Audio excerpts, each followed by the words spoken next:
2월 18일 오늘의 중국입니다. RFI입니다. 일방위성 통합망료부는 17일 통합망료장 야마자키 고지와 미군 참모장 밀리가 온라인 회의를 한다고 발표했습니다. 미국 바이든 행정부 출범 이후 미일 군사실무 책임자 간의 첫 회담이며 중국의 해경법이 논의될 것으로 보입니다. 블룸버그입니다. 중국의 최대 검색 엔진 바이두의 주가가 급등을 했습니다. 지난 수년간의 인공지능 투자가 전기차와 스마트 스피커의 기술을 수익화하게 되면서부터입니다. 이번 랠리로 바이두는 홍콩에서의 2차 상장을 포함한 많은 펀딩으로 자본시장을 공략할 수 있게 되었습니다. 중국 은행들의 부실 채권 상황이 악화되고 있습니다. 작년에 3조 위안 이상의 부실 채권을 처분한 후에 감독당국이 코로나19 침체를 극복하는 회사들을 지원하기 위해서 더 많은 대출금을 허용을 했는데 은행의 부실 자산은 계속해서 증가를 해서 2,816억 달러 규모가 되었습니다. 이는 중국 은행들이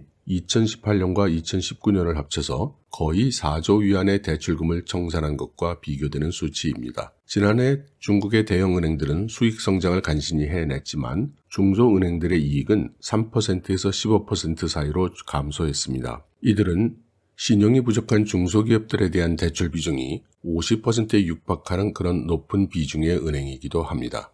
월스트리트 저널입니다. 엔트그룹의 지배구조에서 중국 권력자들이 숨어있는 것으로 나타났습니다. 이들은 3천억 달러 가치의 엔트의 상장으로 각자 수십억 달러씩 생길 예정이었습니다. 예를 들면 장쩌민의 손자 장즈청의 보위 캐피털, 자칭린의 사위 리보탄의 베이징 짜오더 인베스트먼트 그룹 등 주로 상하이방의 권력자들입니다. 타이완의 보건부장 천수중은 독일의 제약회사 바이오엔텍으로부터 코로나19 백신 500만 개를 계약을 했으나 제3자로부터의 반대로 무산될 수 있다고 중국의 타이완 백신 구매 반대를 암시했습니다. 바이오엔텍은 코로나 백신의 중국, 홍콩, 마카오, 타이완 지역의 유통계약을 중국 기업과 하고 있습니다. 사우스 차이나 모닝포스트입니다.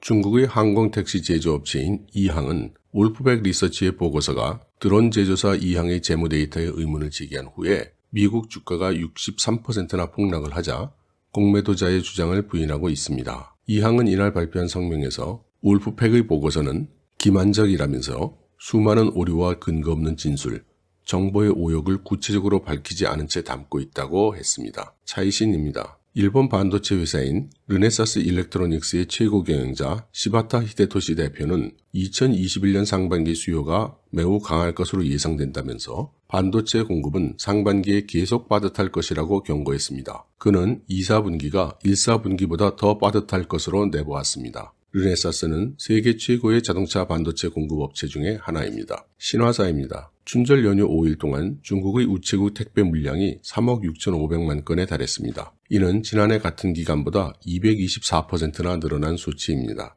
BBC입니다. 중국의 마지막 원시 부족이라고 불리우는 윈난성 웡딩촌의 오래된 산지에서 큰 화재가 발생했습니다. 400년 가까운 역사를 자랑하는 마을이 순식간에 불바다가 됐다고 합니다. 영국 의회 국방위원회는 지난 몇 년간 중국에 인수된 영국 회사 중 9개사가 국방산업인데 미군과 영국군이 사용하는 F-35 전투기에 전자기판을 납품하는 회사가 있다고 발표했습니다. 영국 의원들은 방위산업에 대한 외국인 투자가 영국에 대한 잠재적 위협이라고 경고했으며 특히 중국과 러시아로부터의 투자를 경계해야 된다고 밝혔습니다. 여러분, 좋은 하루 되십시오.